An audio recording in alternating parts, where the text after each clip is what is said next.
My guest this evening is one of the most respected drummers in the world of heavy metal. He has been pounding the skins for Saxon since the early 80s when he filled in on the Denim and Leather tour. His performance on Power and the Glory has to be one of my top 10 favorite drum performances ever. He, along with Saxon, continue to fly the flag of British heavy metal. Please welcome to the Eclectic Arts virtual studio, Mr. Nigel Glockler. Nigel. Hey, how you doing? I am doing great, sir. How are you? Good. It's a bit early here. It's 3 a.m. 3 a.m. over there. So for those folks that weren't aware of it, Nigel is doing this at 3 a.m. from his home, and I'm so thankful that you've taken the time to be up that early to talk about everything you've done. And we're gonna get into it and do as much as we can in 45 minutes. Okay. So I've been talking with a lot of the guests, and we were talking about this pre-show a little bit about just the state of the world and the pandemic and everything. But like for Saxon, I believe you guys you probably had dates that were already lined up, and then as the pandemic happened, then everything got shut down. So can you kind of speak to that timeline? Yeah, we did. I mean, we had.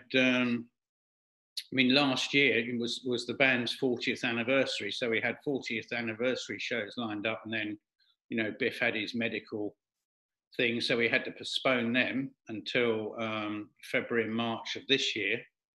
And we went out. We did the three European shows, and we were due to do the 3 big UK shows, and then this hit, so they've been postponed again, and from what I understand now, they're being rescheduled for May next year.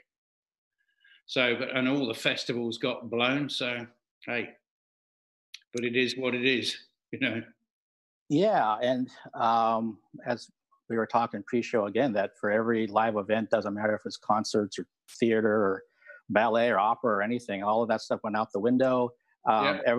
Everyone's hoping that 2021 is going to be where we have a vaccine or some kind of better situation so that we can carry on. But there's still that question mark. We just don't know. No, that's true. Everything's up in the air at the moment. Yeah, and I wanted to kind of ask something because I saw a couple of things recently. Well, one's more recent than the other, and in terms of the UK, that a bill was passed to help support the arts there. Is that something that came across your purview at all in terms of money coming from the government or something? Yeah, but you see, I'm a US resident, so I'm not a UK resident, so that doesn't apply to me. Okay. What about because of this, I was over here, obviously for work and everything, and then this hit, so I'm still here. Oh, okay. So this makes sense to me more then. So don't you have a home like in Texas or something? We did. We were there for 3 years, and then obviously this 40th anniversary thing was happening, and we had I had the drum tracks for the next album to start doing and everything, and so we just thought we were actually deciding to downsize a little bit where we were because plans changed and everything. And then in the end, we just went, we'll just put everything into storage there, bring the animals over here, stay here for the work thing, and then go back. But of course, the work thing has been sort of ongoing, so I'm still here. Okay, so that as you're telling me that story, I was thinking about another guest that had gone on spring break down to Mexico, and then the whole shutdown happened here in America, and she was going to school in New York, and the school said, you can't come back here. So she had like whatever she had in her suitcase in Mexico and came back to Seattle because there was like nowhere for her to go. It's like a person without a country. Yeah. No, I mean, I can fly, being a resident, I can fly back into the States. Okay. So, planning to do that pretty soon, just to come in for a visit anyway. But I hear already that Texas is pretty bad, and Arizona, and so, I mean, we've had a couple of places here that have gone back into lockdown. They're opening up gradually here now. The restaurants and pubs are opening. but you're getting these spikes because a lot of people are just ignoring the social distancing. Mm-hmm. So, for instance, I think it was Leicester. Leicester went back into lockdown totally, and it was crazy because one of the main roads, or one of the suburban roads through Leicester, where all housing area. One side of the road was in Leicester and the other side wasn't. So the side that wasn't in Leicester could go to their pubs, and the other side of the road weren't allowed to go anywhere. Oh my gosh, that's crazy. I know, this is how it is, and I think they're talking about a couple more places going into lockdown again because there's spikes happening. So yeah. the sooner they come up with a vaccine for this, the better. I think, the whole thing's been terrible, really. Yeah, for sure. And like you mentioned, I mean, with Texas and Arizona, Florida is really bad right now. And here in Washington State, we've had the highest single day cases that we've ever had during the entire pandemic. So we're spiking here too. And there's definitely talk about going back from phase 1 or 2 and going all the way back to you're not going to be going out kind of a thing unless you absolutely have to. And yeah, it's just, it is what it is. Me being a huge fan of your drumming and of Saxon, I could try to talk about, let's go through the whole timeline of things, but as a fan, I want to talk about Power and the Glory. I have to talk about that album. Okay. I don't care what anyone else out there who watches this now or watches it later thinks, because that album, especially for a lot of us in America, was that big kind of kickoff of getting used to Saxon, your sound, the music. Videos started coming out. I knew the band probably like a year prior to that when the Eagles Landed. The first one came out on vinyl. I remember buying that. But your drum tracks on that album, there were Jeff Glicksman as the producer. I believe it was recorded in Atlanta. And what can you tell me about that process of specifically your drums and the drum sounds and the parts that you came up with on that album? I mean, we spent we spent the sort of Eagles Landed tour, the Denim and Leather tour, I guess. We started writing then. I mean, for me, the whole point was it was a big, for me, it was a big album because, Pete Gill had been a much loved drummer and I had to prove myself. So, and I don't know, just songs. I mean, the songs just happened. We did a lot of writing, either on tour or in a rehearsal place. And we just sort of knuckled down and got to it. And then we got to Atlanta. Jeff was great. He was very easy to work with. We had some great jams in the studio because there was a Hammond organ in there and he was playing that. We were just jamming blues and all sorts of stuff, So the whole atmosphere was brilliant, And I'm trying to think what else happened to that. Oh, then we found, a lot of, all of us, we love Indian food, right? Curry and stuff like that. And we found a curry restaurant in Atlanta that was run by 2 guys from Birmingham over here.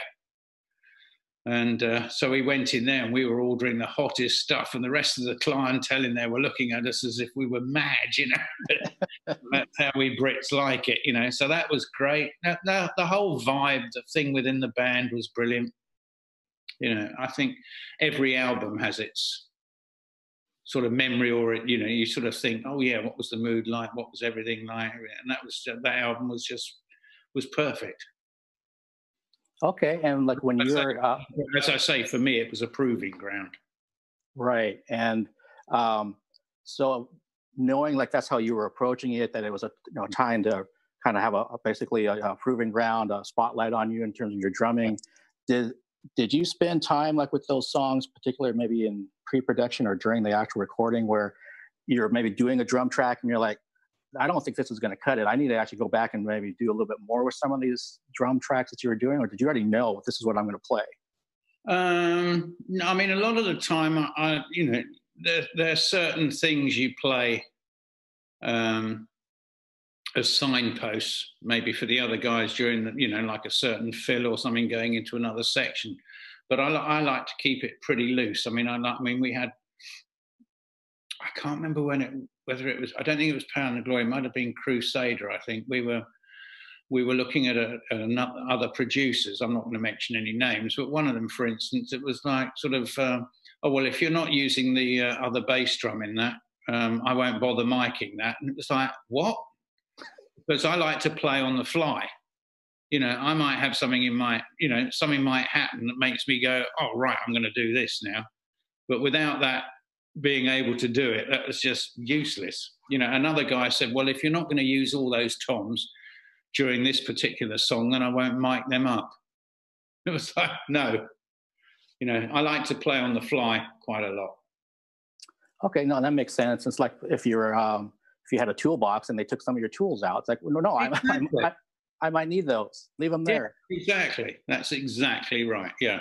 So yeah, obviously you work certain things out, but when I'm recording, I like to maybe push it even more. You know, even now, I like to do that. Okay. And do you remember, like, roughly, like, how long were those recording sessions for that album? I'm just curious. Oh God. To be quite honest with you, I can't remember. I don't think it was that long. Okay. It wasn't that long, but you know, it was a different sort of thing. It was like recording then. It was like the band would go in the room and we'd all play, right? But nowadays, I don't like doing that because, again, nowadays I always like to play with a click. You know, you can pull back from a click to, you know, for a verse, and then you go into a chorus, you can like push it. So you still get that groove, but the click's there just to keep you calm, you know. And how we do it now is I like to go in, you know, say with one of the guitarists, maybe the bass player, and play the track. Because you know, sort of backtracking again, you know, sort of then it was like you'd go in and maybe, yeah, that's a great drum track, we'll keep that. Oh, the bass track was great, we'll keep that, and then we'll overdub guitars, right? But the basic idea was you get a great drum track. That's the bedrock. Uh-huh. But, you know, there was this sort of conscious thing. Okay, I'm going for it. Great. Yeah, that's great. And someone screws up in the middle of that take. Say someone hits the wrong note, which totally puts you off. So you have to stop and start again. And then you might do it and someone else might screw up. I might have screwed up or something goes off. So you have to start again. So there's this sort of conscious thing going on like, God, I've got to get this track right. I've got to get through this track. And I think in that sort of attitude, you don't go for it. You're just trying to get through to get to the end. Right. And plus the fact I think I've got to get this right because I don't want the others to get bored or fed up because it's taking so long. Right. Uh-huh. So what I like to do now is go in with one of the guitarists, maybe play the track down, and then they can go away and leave me to myself. And I've got a backing track now because they've just played with me. So they've recorded that. So now I can just go in there on my own. And if I'm going along and I play something and I don't like that, and drop me in, and I can go from there. And it kind of works because we did the Sacrifice album. I mean, bearing in mind another thing you might be in a rehearsal studio for ages, and then you know you get really comfortable and blah blah blah blah, and then you've got to take all the equipment to a studio, completely alien environment, everything's set up, and it's like, oh, I'm sort of out of my comfort zone a little bit. But with Sacrifice, we actually wrote it where we recorded it. Right, so we had that, and I did all the tracks on Sacrifice, including getting the drum sounds, 2.5 days. Wow! Just hammered it because I was in a comfort zone, and we'd gone straight from writing and routining straight into recording without any change of place. No, that makes a lot of sense of what you're saying about doing things especially from a comfort standpoint, that if you're in one location, like a rehearsal studio, and then you go from there to the recording studio, that's almost like a learning curve all over again. It is. In terms of your comfort. Yeah, it is. totally, because you might go to a studio you've never been before, and it's like, no, it's a completely alien environment. Yeah, that's a interesting aspect that I never thought about when it comes to bands recording their tracks for their records. But that makes total sense to me. I mean, that's how I like to work. You know, a lot of people, other people like it. They get the groove better when the whole band's playing together. So, okay, you know. Okay. And since you were talking about recording, and you like to like you just mentioned, the whole process of being able to do it on your own once you have a backing track. In terms of your drums, either in the studio and or live, do you use any kind of triggers? Because somebody asked me that on social media. So can you ask Nigel about triggers? And I don't know if you do. No, I never use triggers. I mean, sometimes a producer might put a like an underlying sample on something, say a kick drum, to give it more oomph, or something, or maybe on a snare or something. But I don't like it. I like it all natural. Live, definitely not. There's nothing. What you hear drum-wise are the drums. Awesome. So it's completely... We don't use backing tracks either. We don't use any backing tracks, nothing. So it's old school rock and roll, the way it's supposed to be. Yeah. The only time we used some backing tracks was when we did the orchestral vacuum thing. I don't know if you've seen that, but we had to... You know, we had a keyboard player with us and some violinists and stuff, but there was some extra stuff actually on a backing track as well. So I actually had to play live to a click. That's the only time. Otherwise, no. What you hear is us. Awesome. Yeah. And again, for people, depending on what generation you are, that's like what we grew up with, at least for me. I mean, going to shows in the late 70s and all through the 80s and everything, it's like what you heard on stage is pretty much what you got from those musicians. Yeah. And nowadays, it's pretty much the opposite. Yeah. I mean, I've been to see gigs, and I mean, even the lead vocals they're not live. The guy's miming. That's ridiculous. That is just getting... I mean, there was a law. There was something I seem to remember. I think it was in the late 80s, I think, or early 90s, where if you were using backing tracks, it had to be on the ticket. Certain parts of this gig are pre-recorded, you know. There was definitely something. I know that happened over there in the States. That sounds really familiar. And it's interesting that from that point all the way to where we are now, where it's like, I don't want to say people don't care, because fans definitely care, but some of the artists are getting away with it because people continue buying the tickets. Yeah, yeah. Because what they're presenting is something visual. I think sometimes the people want something more visual than the actual songs, maybe. I don't know. Yeah, I don't know either. I mean, to me, it's like, don't get me wrong, visuals and everything else is nice on top of it, but if that foundation is not musicians that can play, then I'm not interested. Yeah, yeah. I mean, you've got to do something show-wise. Otherwise, you may as well just sit at home and listen to the CD. You know, there's got to be there's got to be a vibe. Well, you get the vibe from the live thing, but there's got to be some visual. You know, nice, great light show and stuff, and smoke and all that kind of thing. You've got to do that. But but I think and particularly in like this sort of pop world, I think it's gone too far. I think, really, you know, I sort of see these acts and I'm you know, at festivals, and I'm looking at them and I say, where the hell's the band? And there's no band. It's all on tape. Yeah, that's when you should actually just be staying home and listening to the CD or watching it on YouTube or something. Exactly. But people want to see their artists. They want to see them.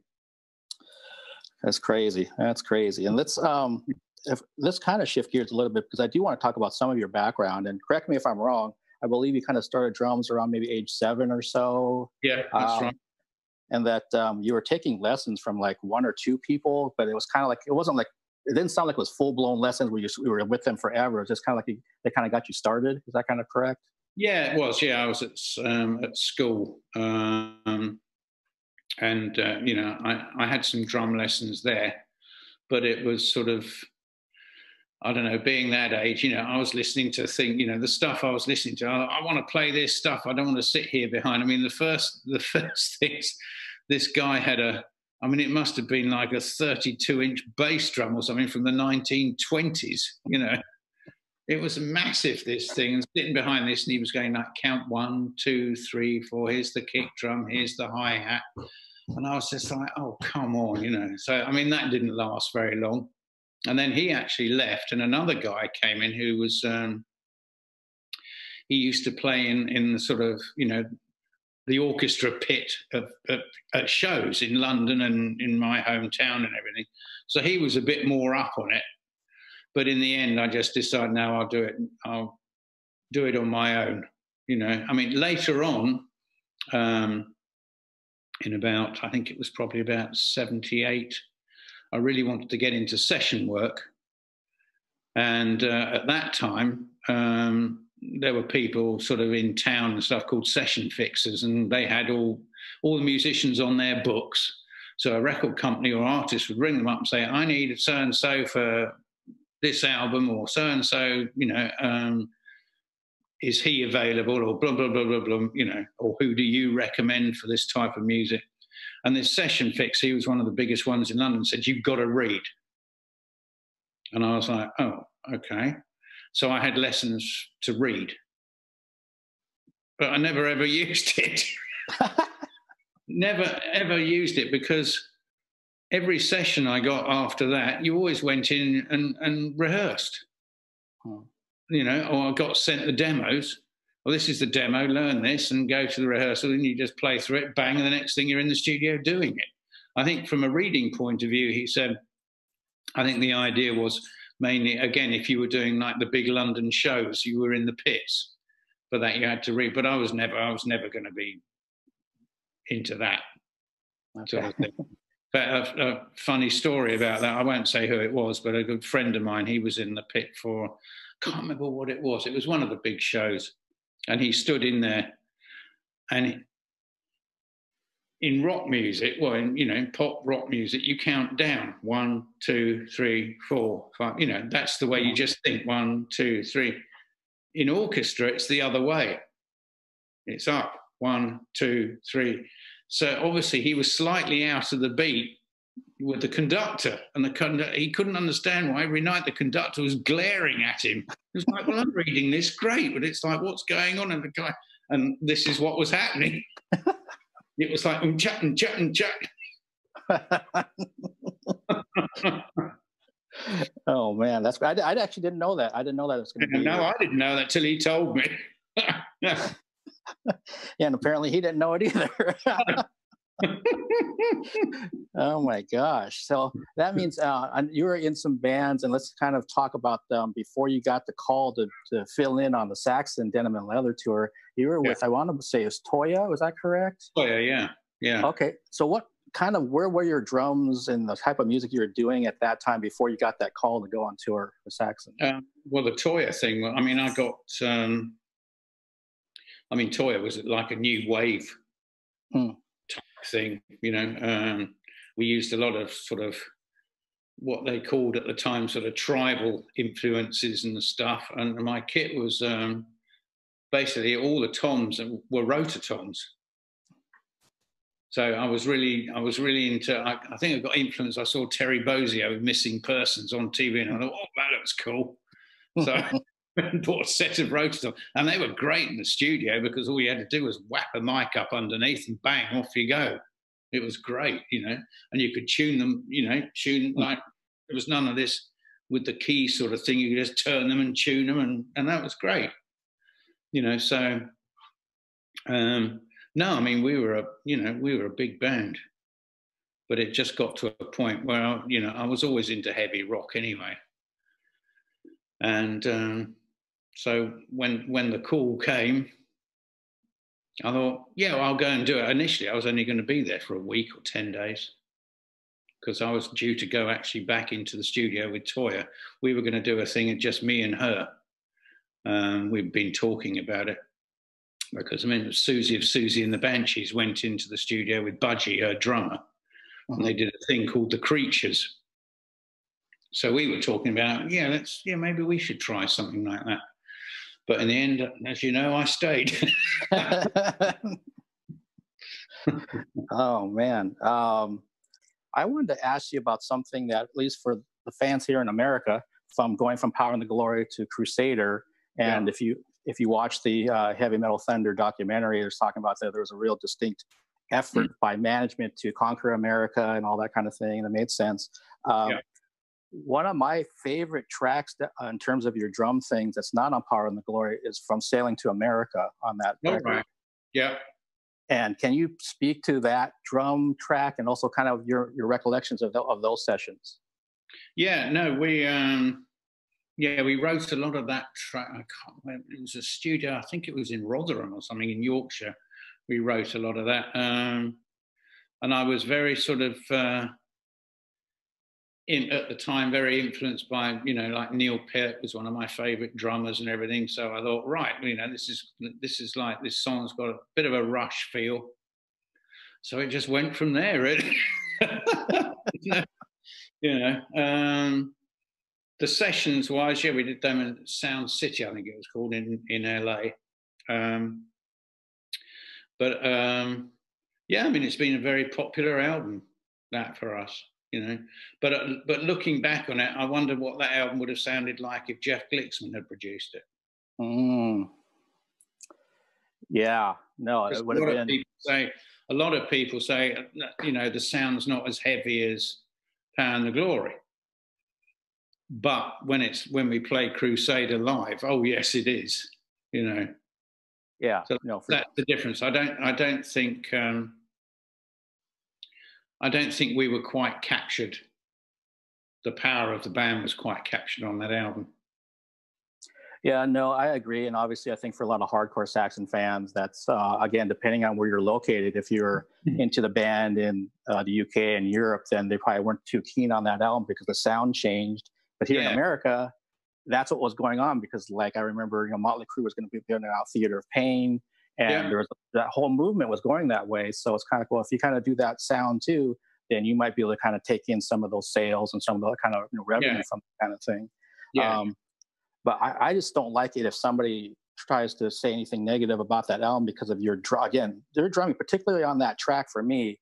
I mean, my brother's a drummer. I was a pseudo drummer at that time because he had a drum kit down there. And I still remember trying to drum to Sailing to America. And after a while, I just gave up because I was like,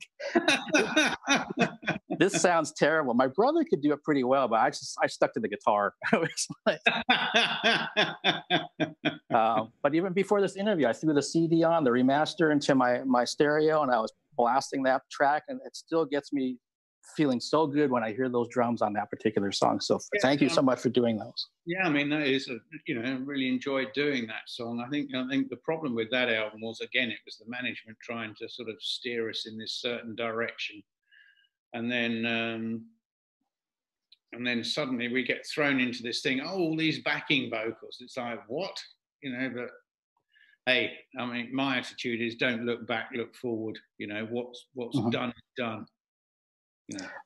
Right. And speaking of kind of looking forward, the last studio album being Thunderbolt for Saxon, and I got the chance, again, and we were talking about this pre-show, I got a chance to see you here in America as you guys were the special guests of Judas Priest on an amazing lineup and bill with Thunderbolt. And even for me, having been a fan from the early days to now, I was like, these guys are probably in their 60s and they're heavier than they've ever been. Where does that heaviness come from? I mean, you obviously must still love metal because it's almost uncanny how heavy you guys have gotten. Because most bands, they kind of like, I don't know, not soften, but they just kind of peter out at some point. But you guys have gone the other way. Yeah, I mean, I think a lot of it's down to our attitude, I guess. And the other thing is that we've been using Andy Sneap to produce us, so. I think the whole thing sort of gels into this thing, There's no, I don't know. It's just the song. That's just the sort of songs we're writing at the moment, But I mean, you say that about bands petering out. It's funny because I listened to what the hell was it? Stiff Upper Lip by AC/DC. I love that album. I mean, it's raw, but it is, to me, it's heavy. because it's there and in your face, you know. And they're one of those bands. I mean, I saw those guys back in 1982 the first time, and several times since. And I saw them on that tour for Stiff Upper Lip. I remember in Tacoma, and yeah, that album had a real, almost like throwback, raw bluesy rock sound to them. Yeah, so it wasn't overproduced. It's really like, whoa, you put it on, and it's like you're in there, you're in the room with them. Yeah, exactly. So there's definitely exceptions for sure about some of the bands that they still go for it. Yeah. I want to also kind of talk about that you had a really scary life or death situation back at the end of 2014 with a brain aneurysm, and from my understanding, it just kind of sounds like, I mean, obviously nobody ever wants that because a lot of people don't make it out of those situations. But if you do, everything kind of fell your way. Is that kind of, I mean, you got super lucky, basically, it sounds like. Oh, yeah. I mean, I was that close to waving bye-bye. Wow. So I had 2 brain operations. They tried to clip it going in through the groin, but they couldn't get the right angle on it. So then in the end, they had to go in through my skull and everything. And I was in hospital for a month with that. But it was funny because the next time we played, because we were due to play, the gig we were due to do was Newcastle. And the next time, and that's where I went into the hospital. Luckily, it's one of the top brain hospitals in the country. And the next time we played there, I invited the surgeon to the gig. And he said to me afterwards, he said, you're a freak. Because he said, and he said, listen to this, he said, if you recovered, I was quite prepared that you wouldn't be able to play drums for 18 months to 2 years. And I was back on tour within 3-4 months. Wow. And he said, you are a freak. And I said, well, no, it's down to you. Thank you, Wow. Which actually brings me on to that. My wife's got like a candle business. You may have noticed the candles behind me. There's things that we've actually done. A candle. Her company's called EVOKE. So if you're listening, go and have a look at it. We've actually done a candle with a picture of me from the Crusader era. Oh God. From the Crusader era on it, and it's totally for charity. And it's because of Emilia Clarke from Game of Thrones. She had 4 aneurysms. So she set up a charity. So we've done this candle, all the proceeds, and we got T-shirts as well. With me on it, but but all the proceeds, the whole lot goes to her charity as as a thank you to these surgeons and stuff that work on this and save us, basically. Yeah, no, that's wonderful. I was actually going to ask a follow-up about that.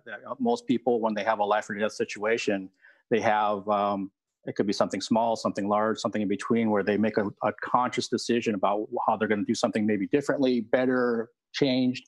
Did you experience any of those kind of things once you're like back on the road? It's like, I'm going to do this better or have better relations with family? Yeah, it sort of taught me to not burn the candle at both ends, shall we say.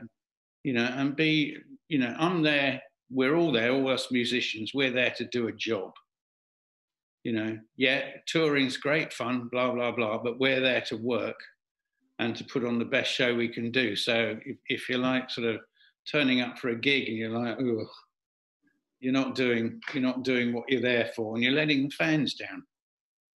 So I think, it's made me think a lot more about health. Okay. Not that I'll stop drinking beer, though. Well, that helps your health in some ways. So knowing that, and I know that I think it was in '97, you had like a muscle tear or something from your neck. Yeah, between my neck and my shoulder. Yeah.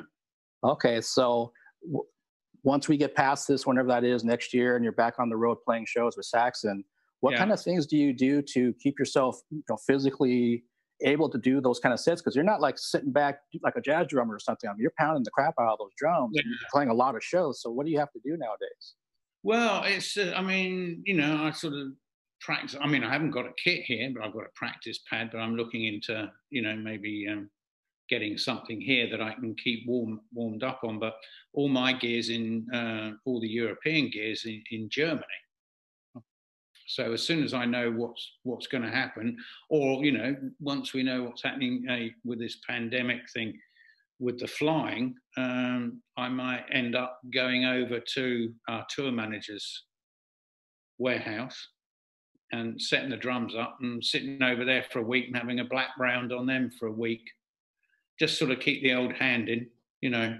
But, that's what I did before these 40th anniversary postponed shows. I went over there for a week and he'd set my kit up for me, and I just went in there, played for an hour and a half, and had a break and got something to eat and went in for another half hour, did that. So it's just, you know, it's all very well going to a rehearsal studio to remind yourself of the songs and the arrangements, but I've got to be on my stuff because it's muscle memory.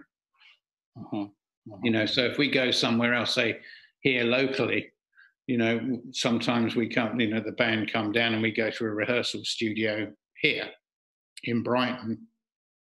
That's great, but at the same time, it's not doing me that much good because I'm not on my kit. Okay, that makes sense. So I like to go over there, and I'll probably do that. I mean, I may go over the next, you know, few months and have a week over there. Okay, all right. But sometimes I find having a break from it's good because you get back and you're really sort of loving being on them again. You know, you've had a break from them, and it's like, oh yeah, great. Yeah, I think everyone needs a chance to recharge as a musician. So if you're away from something for a bit, and then you, like, if I pick up my guitar again, once I get the rust off, then it's like, oh yeah, this is why I like this again, versus forcing myself to play it. Yeah, yeah. Okay, we've got about 3 minutes left before I have to finish this, unfortunately. Okay. So let's see what we can fit in. I don't think it's going to fit in much about craft beer and the beer scene. Really fast. Because I follow you on social media, and I think I even brought it up in our interview 2 years ago about you're definitely a beer person. You're posting pictures of different types of craft beer, and I've got a beer here with me right now. But what, like, let's talk about. It's a bit early for me here, so. Do you have favorite styles of beer? Let's kind of start there. Maybe that's the easiest way to go. IPAs. IPAs, okay. And are you looking for the piney IPA or the like grapefruit citrusy kind of IPA? Or you like all of them? All of them. And when we were living in Texas, we had a pub near us called, what was it called? Oh, the Ginger Man, and they had about 50 odd beers on tap. And they had this one from, I think they were called the Alaskan Brewing Company or something. And they had this one called Spruce IPA, and that was like, oh, you could just smell the pine just when you took it, you know. But no, I like all the IPAs. Great. Okay. Is there any style that you don't care for of beer? I mean, I love German wheat beer, but it's too damn strong. Oh, okay. It gives me a headache. I love the flavour of it, but if I have a couple of those, I'm like, oh. Mind you, I do like strong beer. Funnily enough, I just had a bottle of Imperial Stout. I think it was Imperial Coffee Stout, brewed with chocolate. But that was an 11.5%, and I had half a glass of that, and I knew I'd had half a glass. Whoa. Oh man, I like most styles of beer. I love IPAs as well. I love stouts. I actually worked at a craft brewery for a short period of time. Oh right, okay. Yeah, and so I've been into that scene since maybe the late '90s, and I age beer because I didn't realize you could cellar it, just like you can cellar wine, and it gets better. Certain styles get better over time. Oh right, okay. No, I keep an eye on what they say on the bottom of the can, best before. you know. So, but no, I mean, I like stouts, all of it really. It's all good. Awesome. And have you ever tried doing any kind of home brewing? No. No. I just no. A friend of mine actually near where we used to live, he does it. He's mad about it. He starts talking about styles of beer I've never heard of. he's brewing something. He's waiting for me to get back over because he's brewed some with some jalapeno chilies in it. Mm. So that sounds good. So you kind of sound like me. I like to drink it. I'm not really into trying to brew it. No. Nigel, like I was telling you pre-show, this is really like a bucket list moment for me to have a chance to talk with you one-on-one. And thank you so much for taking the time. And please stay safe over there. And when you eventually come back over here, and once we can actually start, going back to shows and concerts and everything else, and maybe we'll actually get a chance somewhere down the road of actually meeting in person and having that beer. Yeah, definitely. I mean, thank you very much for inviting me on. You know, it's been great. But just before I go, just getting back to that quick charity thing. Here's the there's the candle. Oh, nice, heavy metal drummer. Yeah, so get them bought, and as I say, everything goes to Emilia Clarke's Aneurysm charity. So sounds good, everybody. So have a nice Monday over there, and I'm going back to bed. Thank you so much, sir, and stay safe. Thank you very much, and I'll see you soon. Okay, bye-bye. Bye.